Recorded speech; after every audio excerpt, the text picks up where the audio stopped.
Hello, hello. Welcome back. It's been a while since I've been hosting the show, but welcome back to the Veterans Radio Show.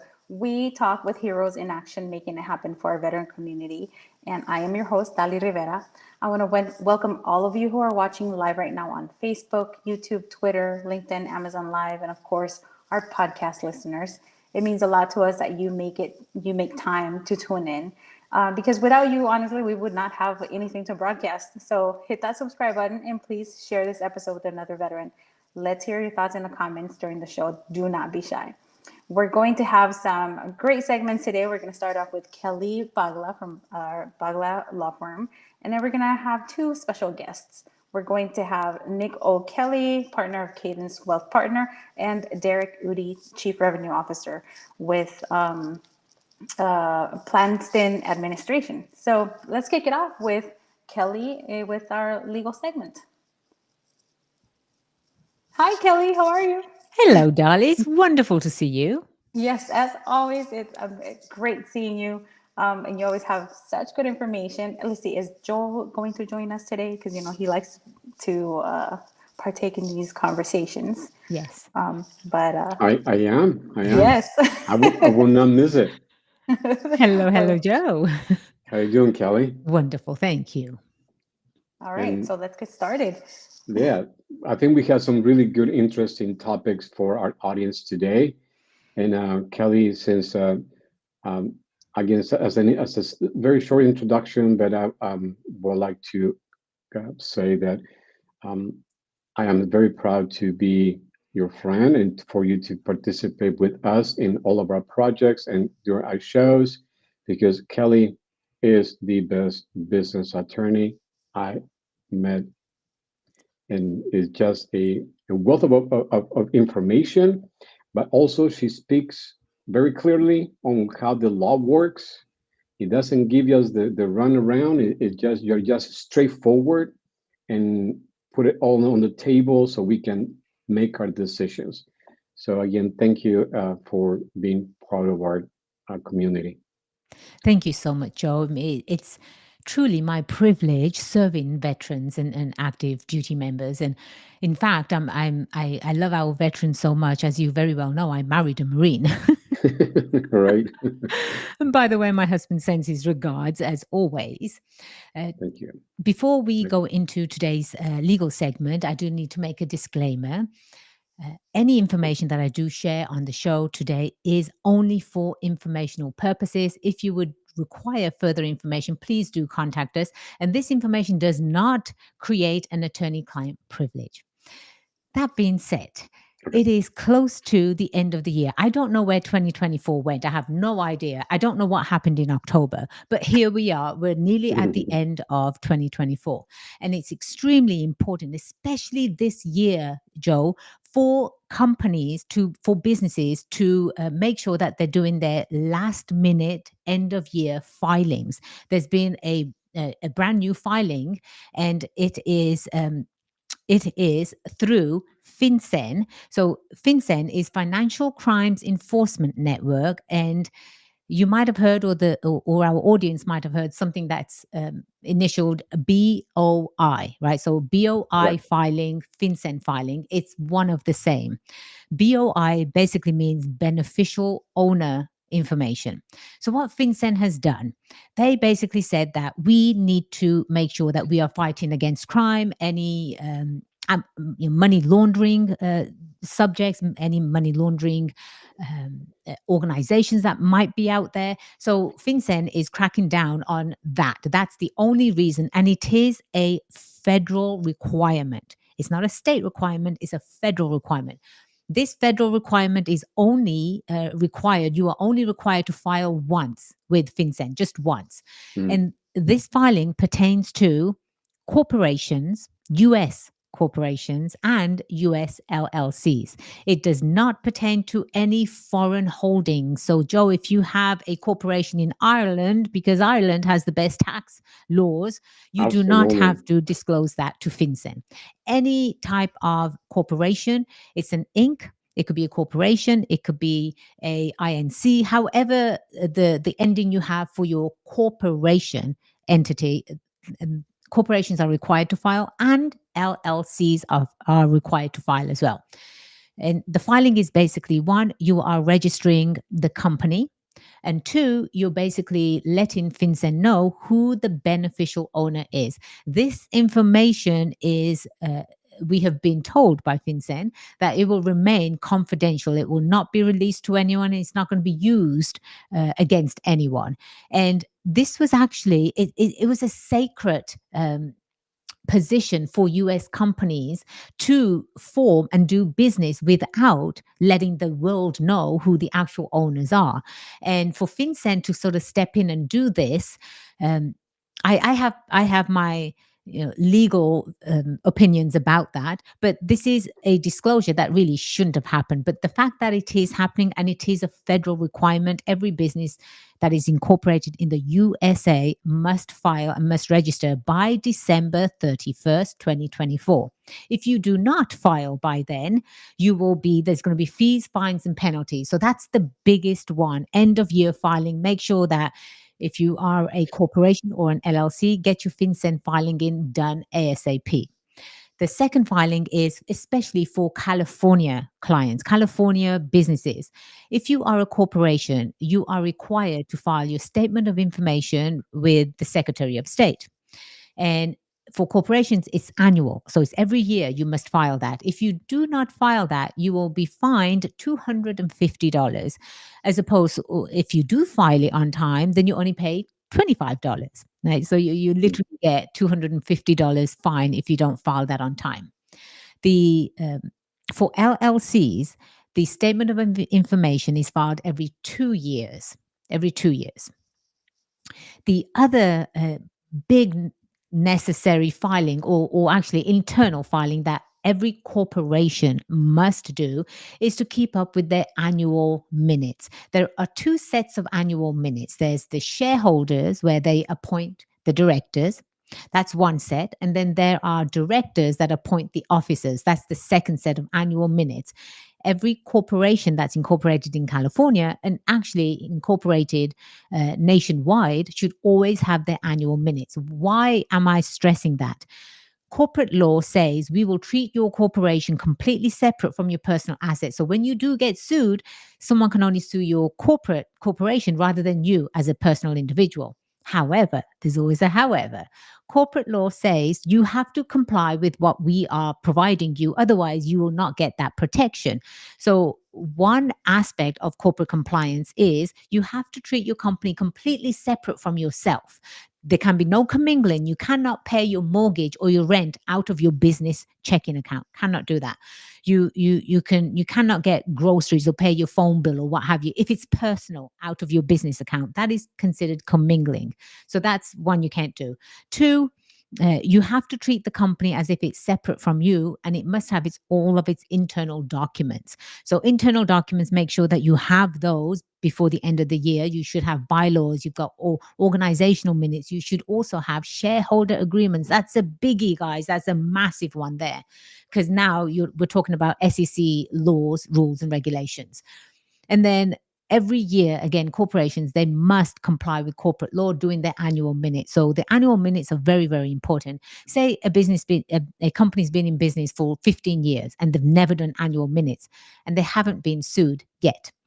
Now is the perfect time. Before you get sued, now is the perfect time to make sure that you go back and actually have your annual minutes created, because they can be ratified by the board. You can say 15 years ago, we're going to effective this year, that year, this year, but it will be ratified by the board, which it would make the annual minutes legal. So businesses, business owners, my entrepreneurs that are listening out there, please, please, please pay attention to these three filings. The annual minutes are internal, the statement of information so you don't have to get penalized, and also the FinCEN filing. Extremely important. Save yourself some money. Don't get on the wrong side of the law. And running a business, it truly, truly is the responsibility of the entrepreneur. So understand these filings as the owner of a company. And if you ever need help in any of this stuff, we are always available. Kelly, you know me, I have a question. Johnny, this show would not be the same if you didn't have a question. Just real quick, because you mentioned where to file certain documents, but for the BOI, Did I Yes. get that right? Yes. Where does that get filed? So you have to go to fincen.com. That's FINCEN.com. And you have to create an account with FinCEN. And that's where that filing occurs. Thank you. Yes. I have a question. So corporations, limited liability companies, are those the only two entities that have to file? What about trust and what about nonprofits? No, they do not have to file because nonprofits, Joe, they don't have a beneficial owner. Excellent. Nonprofits don't have beneficial owners. A trust is just a holding company. If the trust is doing business as a business, then it might be required. If not, no. So really, it's just corporations. And again, it's just US based entities. Okay. Because, Joe, we do a lot of asset protection for our clients, and we do offshore asset protection, which means that we actually incorporate entities outside of the jurisdiction of the USA for, again, asset protection purposes. Any of those filings that we have done outside of the USA, we will never, ever be registered with FinCEN. One question. So the protection, like Delaware, Iowa, all those that have been kind of hidden in the past, those companies have to also disclaim now who the owners are or the beneficiaries? Absolutely. Absolutely. That's what I was Uh, saying earlier, Joe. I don't really understand the whole story behind this, FinCEN, but it's just too much disclosure. You know, the government just it's just getting too big, and it used to be, you know, the government's for the people, right? It's for us. They work for us, and it seems like everything's upside down at the moment. But that being said, this is a requirement. I'm not sure whether it will be overturned or reversed or what have you, but FinCEN is again still requiring people to register for any brand new entities within 90 days. Within 90 days, you must register with FinCEN. Any entities that were formed prior to January 1st, 2024, which are millions of them, you have within this 1 year to register. So brand new entities have to register within 90 days. Oh, so if the company was formed in 1950s or whatever, they had they were given this year to register. Correct. But companies like LLCs that we just formed, we have 90 days to register. You do, yes. Okay, perfect. All right. So if people have any questions, what's the best way to find the answers? Kelly? They can always call the office. We have some lovely staff members that will always be happy to help. The office number is 760-579-6789. And then they can always visit our website as well. And then they can always email us to kelly@baglalaw.com. Excellent. Well, Dali, I see your Thank- mind kind of turning and I just, yeah, you see me right now. I just wanted to say it doesn't matter what size your business is, you can count on Kelly. You can just give her a call and get some help. She's phenomenal. I love learning from you, all the information that you always give us. So thank you so much, Kelly. My pleasure. Yeah, Thank you so much. Thank you very much, Kelly. And we'll be in touch. And again, you're a wealth of information, and our NOR members love hearing from you and seeing all the gold nuggets that you provide for us at every segment. So I'm gonna step out, and then I'm gonna also so thank you, Kelly. We'll see you soon. Pleasure. Thank you.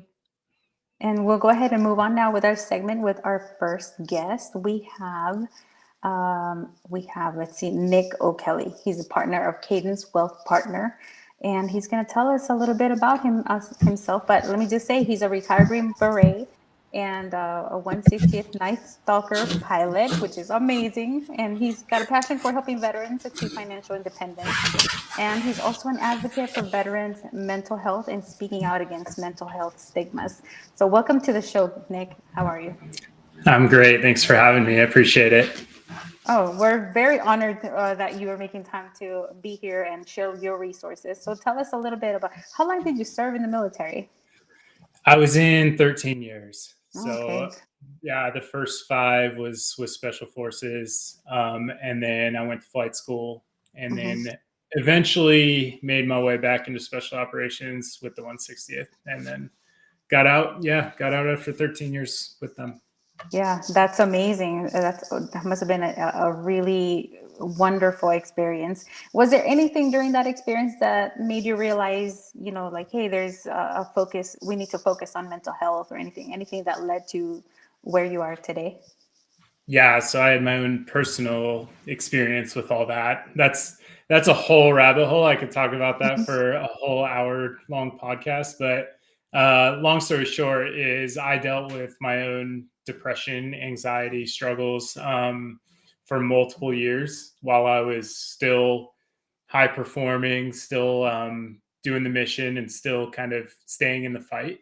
And I Mhm. was just stuffing all that stuff down, and just drinking water and moving on until it got to the point where I started having physical symptoms, and my body was basically shutting down. So kind of forced me to get help. And that led me to be open about it and kind of talk about it once I got out. And now I'm realizing it's a much bigger problem and more common problem than just me, where I thought I was alone, but that's not really the case now that I've been open about it. Yeah. Wow. I'm so glad that you're here and you're better, and that you recognize that, because I think a lot of us, we do go through a lot of mental health challenges of different sorts. And then once we're out of it, we look back and we're like, oh, that's what that was. Like, I didn't Right. know that. Right. Yeah. So here Yeah. you are now. You are doing great things. Tell us a little bit more about your business. Yeah. So Cadence Wealth Partners, we're in Charlotte, North Carolina, Charlotte/Concord, which is a suburb of Charlotte. It's myself and partner Sean Williams. So we're both military veterans. He was a Marine. And we basically both came to the realization at the former firms that we were at that we wanted to do things differently, and we wanted to be completely holistic for our clients and not have to sell products, or not sell products to make money, but actually give sound financial advice without the conflict of interest of having to sell products. So we created Cadence Wealth Partners. My clientele is very veteran heavy, and that is my focus because, well, that's my passion and my community. So it's very easy to have those relationships, have those conversations, and kind of guide them in the right steps and maximize their benefits. And then, yeah, we actually just launched in March this year. So we've been operational for a little over 6 months, and it's growing. It's doing really well, and just loving the capacity to give back to veterans and to work with veterans. Yeah. Oh, wow. Congratulations. That's really, Thank really you. exciting. 6 months. And I know it's kind of scary too, because there's, when you hear people talking about, oh, inflation and the economy, so this and that, whatever, but the smart ones are the ones who seek people like you and make sure that they have their budgets in order and their investments and all of that good stuff in order. So can you give us a little idea of what it looks like to work with you? Like, if I'm just watching right now and I Yeah, just want to get absolutely. started. Yep. Great question. So we have our first step. So the first step is doing, obviously, like a consultation call where we'll get to know each other. I'll tell you what I do, how I can help, how I can add value to your life. And then we'll have a follow-up call. And then if we decide to work together, what we do is we take a full financial audit of where you're at currently. So what have you done so far? And what will this look like in the future if you continue on your current path? And then from there, we establish goals. So we like to focus on the goals aspect of financial planning. So it's not just all a math game. It's a personal relationship, and it's helping the client realize their goals, and also helping them achieve their goals through financial planning. So once the goals are established, then the next step is essentially meshing what their current situation is with their goals and our recommendations, and paving a way forward so that they can get to those goals and reach that end state. And then the last part of that is continuously massaging and updating that plan, because life happens and life's constantly changing. So checking in, making sure we're still on track. If something comes up, adjusting and dealing with things as they come. So that's it in a nutshell. Does that answer your question? Yeah, thank you so much. Okay. And where can people reach out to you? Yeah, the best place is the website, so cadencewealthpartners.com. And then I'm also on LinkedIn, Nick O'Kelly, and very responsive to direct messages that way as well. Okay, great. And lastly, I see that you also offer these type of services, not just for the individual, for your personal finances, but for business as well. Is that right? I do, yeah. And for business owners, that's it's a very unique position that business owners are in from the financial planning standpoint, because there's a lot of tax strategies that we can implement for business owners, so that they're not paying the IRS more than the IRS deserves, right? Right. So that's a big differentiator with what we can do with business owners versus families, is we can get very creative and strategic in the tax planning aspect. If somebody right now is listening and they're feeling a little apprehensive, maybe they think, oh, my financial life is too messy. I've got to wait until I'm a little better because it'll be embarrassing to go to Nick. What would you say to them? That's a fantastic question, because that is probably the number one hesitancy that people have, is they think it's just for the wealthy or just for the rich to have a financial advisor. But my answer to that, and as an example, I have a client who's as young as 22 years old. I'm not going to disclose much about it, but basically, by starting now, you can, even if your financial life is a mess and it's embarrassing, think of it as going to the gym when you're extremely out of weight or out of shape, right? Like, you have to start somewhere, and there's no judgment. It's only a good thing if you seek help, especially professional help in that aspect. Nobody's going to look down on you. The only thing that will come out of it is positives, in my opinion. So yeah, I would be very encouraging to somebody that came to me in that situation, and that's a great time to get started, is what I would say.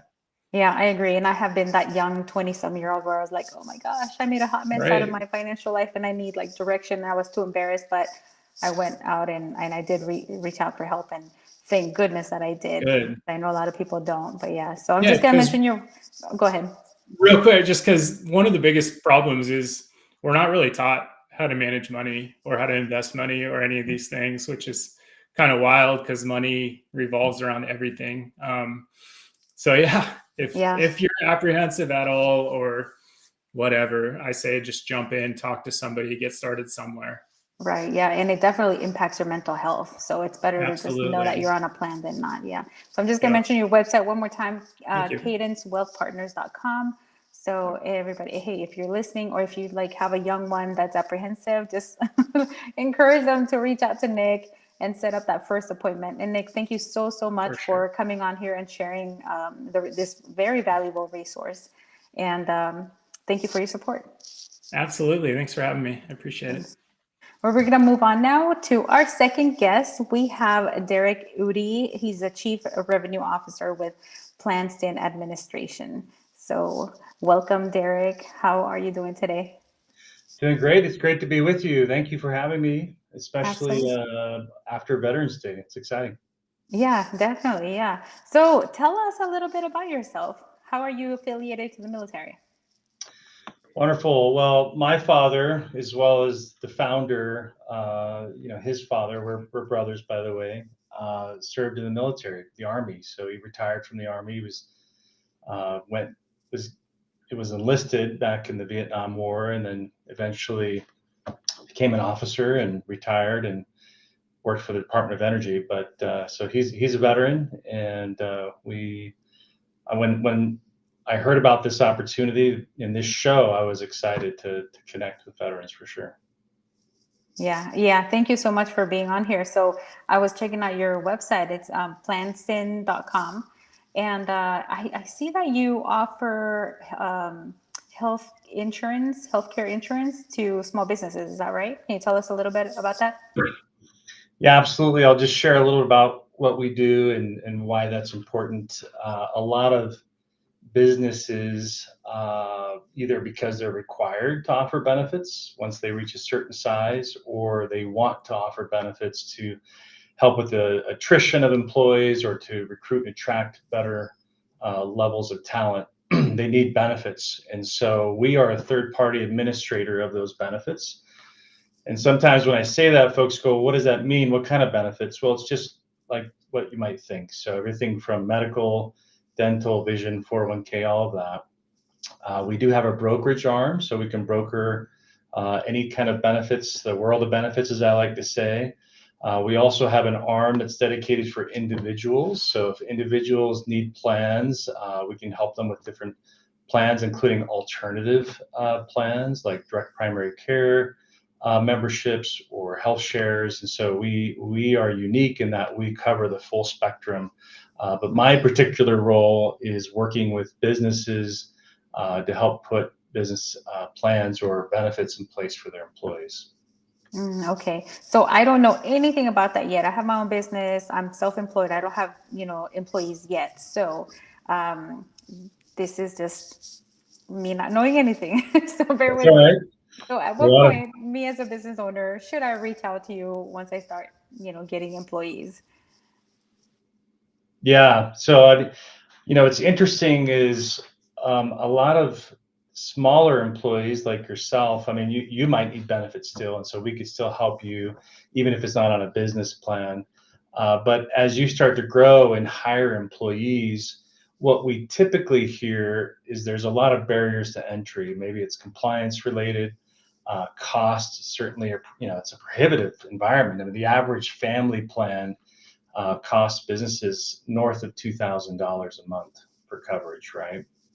And our view is we can make all those things easy for you and we can help those businesses. But from a business lens perspective, when you're small and growing, you're just seeing that cost, right? And so I think it's important to think broadly about, hey, what am I getting out of this? And if you're caring for your employees and you're offering benefits that are going to help them, you are going to attract a different level and caliber of candidate when you're hiring.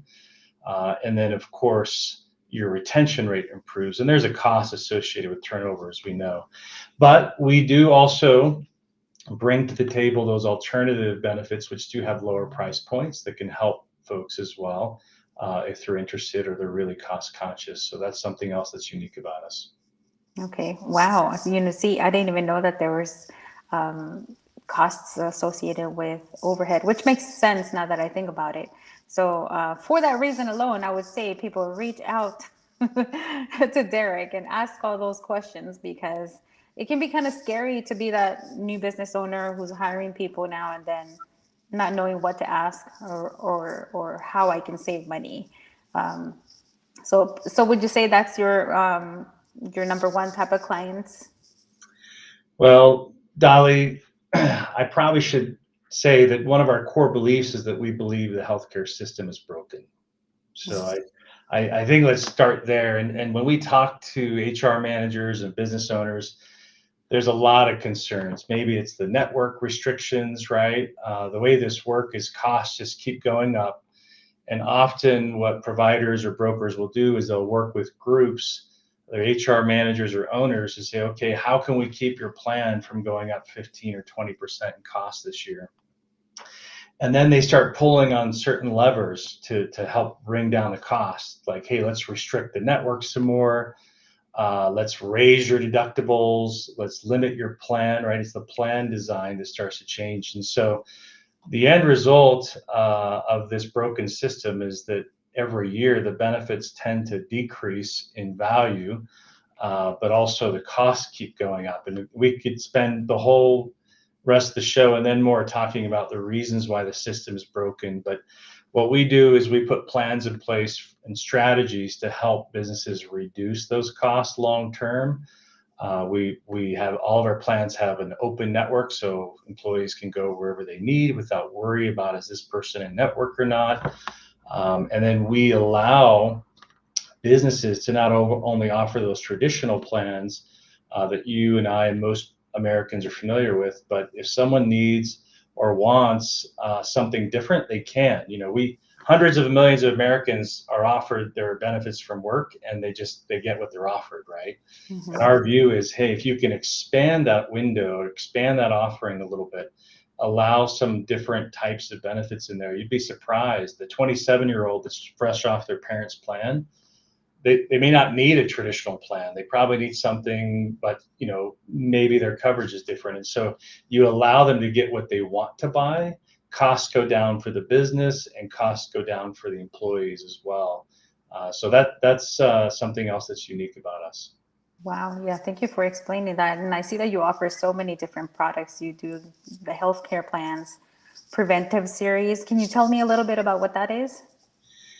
Yeah. So going back to what I was just talking about, there might be someone who says, hey, I just want a preventative plan that covers all the ACA required, preventative care, colonoscopies, mammograms, some of the vaccines that I need.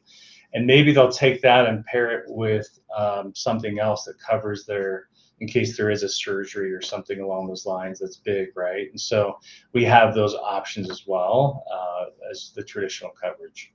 Right. And I see you offer dental, vision, a health share, and occupational accident. So there's quite a bit that people can reach out to you and start finding out what's best for them.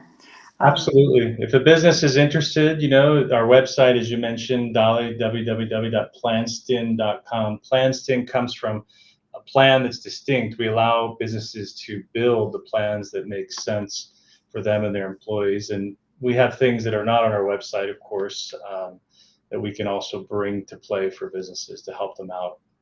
Thank you. Yeah, thank you so much. And one last question. How different is your organization versus people go into marketplace for some of these products? Yeah, so individuals who go to the marketplace are going to buy a marketplace plan most often because they don't know where else to go, or because their employer is not offering benefits, right? And so we allow that employer that opportunity to offer those benefits so that the employees can be more sticky and stay with their employer, right? But again, you go on to the marketplace, you might have network restrictions, or you might have those other things that you don't want to deal with. And so we help businesses work through all of that. Okay, thank you so much. I really appreciate all of this information. Derrick, I hope that a lot of people reach out to you. I'm going to mention your website one more time, planstin.com. And is there any other way that people can reach out to you? Folks can email me at derrickudy@planstin.com, or find me on LinkedIn. And depending on the size of your business, or if you're just an individual, I'll get you to the right team that can help you figure out what's best for you and to build a strategy that makes sense. Great. Thank you so much. Derrick, it's been a pleasure. Thank you for sharing about your resources with us. And I hope that people at least call you and find out, maybe they can even compare, and hopefully you can help them out. Yeah, Dolly, we usually say businesses about 30% That's a big number. The bigger your business, the more that is. That's great. I'm glad you mentioned that. Well, Derrick, right. Thank you so much for coming on to the show. And everybody, thank you so much for tuning in. As always, this show would not be here if it were not for you. Please do not forget to share the link to this episode. And thank you, of course, to our founder, Joe. This show would not be here if it were not for him. And we'll see you next time. Thank you for joining us.